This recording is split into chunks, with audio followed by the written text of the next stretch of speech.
Welcome to this movement guide where I will teach you how, when, and why to bunny hop, do wall interactions, speed boost off of climbs, and do zipline interactions. Now this goes a little deeper than some of my shorts where I just teach you how, where it is more on the why and really gives you the mechanics. That's what's going to take you to the next level in understanding and movement. Not only that, but I have found some buttery smooth controller players to bounce these ideas off of and make sure that you controller guys aren't left in the dark. The bunny hop. Bunny hopping is maintaining forward momentum initiated by a jump slide. Now your typical sprint speed is 299. If you do a jump slide, you're going to hit 400 but then drop down pretty quick and only make it about one platform distance worth of space. Thank you, Tank, for reminding me of this, but to achieve that 299, you have to have your gun holstered. If you don't, you're running about 260. With the bunny hop, instead of stopping after one platform, you're going to be able to extend that momentum out as long as you want to. Now, typically you should be able to stay above 250. Ideally, if you're pretty good at it, you should be able to stay above 300 into the 350s.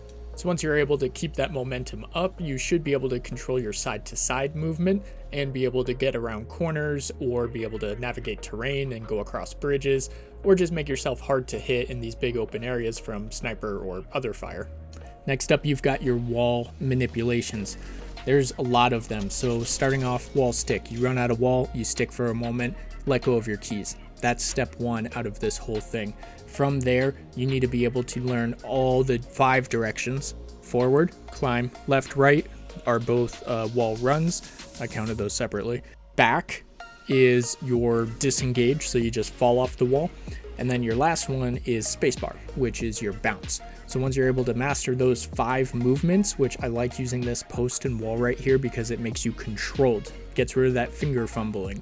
And that's very important on a lot of consistency with this movement, is that control. So once you're able to master those 5 different inputs off of the wall stick, it's now time to talk about wall jumps. Wall jumps, you have to have some sort of exhaustion before you hit that wall stick. So 2 ways to capture this. First is the slide. Forward momentum, go into a slide, jump out a wall. You've initiated an exhaustion type event, and you are now able to do any of those things that we just talked about, climb, run, bounce, except your bounce will turn into a full-on jump, giving you higher altitude and momentum. Second way to initiate that exhaustion is the storm and jump, exhaustion jump, whatever you want to call it. You jump, and then within about a second, if you're over a second, it's going to reset. Within about a second, you hit that wall, and that will also allow you to do a wall jump and get that full altitude and momentum. Probably the most important application of this is going to be your forward wall jump.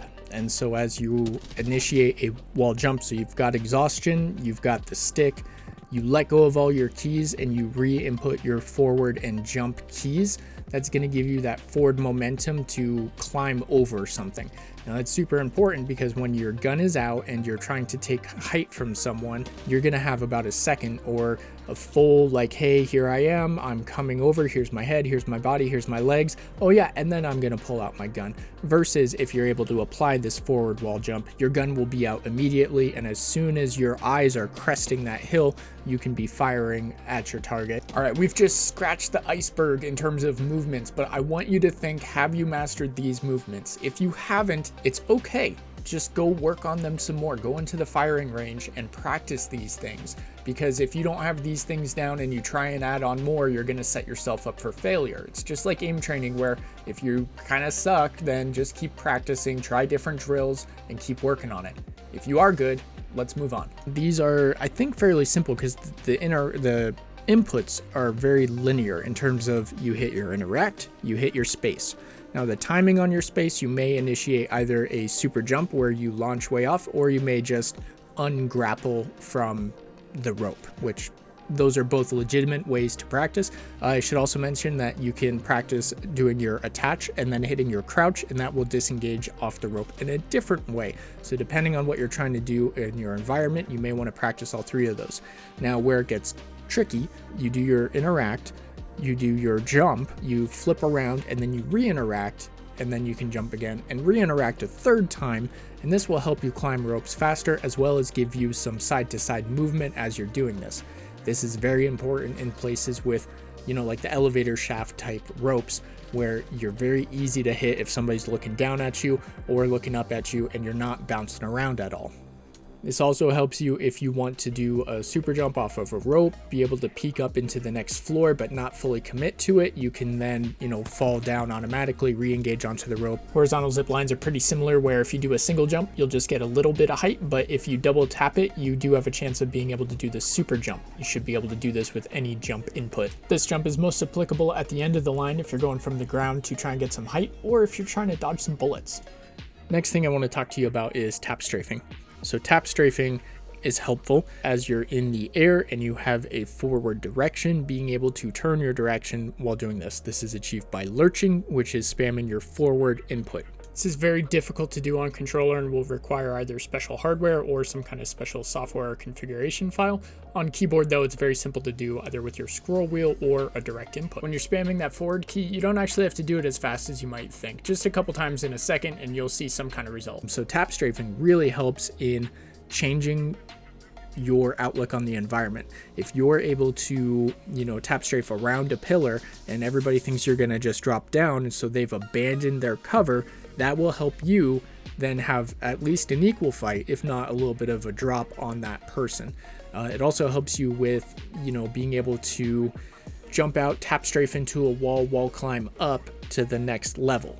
Right? You're not really supposed to be able to do that in Apex, but because of tap strafing, you can. And this is where the gold of tap strafing is when you combine it with other movements. So if you do it right and you wall bounce and tap strafe off, or you come over here, tap strafe to the backside of cover, or do it off of a zip line, that's the things that throwing your enemies off. That's where its gold is, not in the movement just by itself. Now controller guys, don't get too down, because just because you can't tap strafe doesn't mean you can't do something similar. And there's this movement called a redirect. You saw a small arc followed by a large arc done by Tank there. Thank you for providing this. Now, since this is completely new to me, I'm going to link a video that does a better job describing it, and you can also watch Tank's videos to see it in action. So then you got your super glides and ledge boosts. Super glides are a little bit easier on console because of the frames per second, but on PC you can get something similar. I just call it a ledge boost, not technically a super glide, and here's how to do it. So getting a speed boost on mouse and keyboard, right when you're on the lip of the edge, there's this little moment where it pauses, and if you tap your spacebar a few times right there, you'll get an instant velocity boost. Now, this is pretty useful because anytime you're trying to close or create distance or run from the ring, you want to do it quickly, and this will increase your velocity. The downside to this movement is that it has that typical jump arc to it. So if an opponent knows how to predict that, then it doesn't really help you. So I don't recommend doing this in the middle of a fight. There are a ton of Apex movement mechanics to master.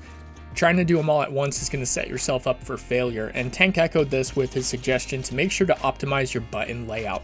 I can relate to this because I had to do the same thing for mouse and keyboard, but I can only imagine it's more important on controller. I would consider myself a movement amateur, but I understand the mechanics, so I know I'm always going to get better. I'm hoping by watching this guide, you also understand the mechanics so you can apply them and work towards whatever goal you set yourself. Big thank you to Tank for helping me not mess it up for the controller guys. He's definitely way better at movement than I am on him, so make sure to check out one of his videos. Thanks for watching guys, and we'll see you in the next one.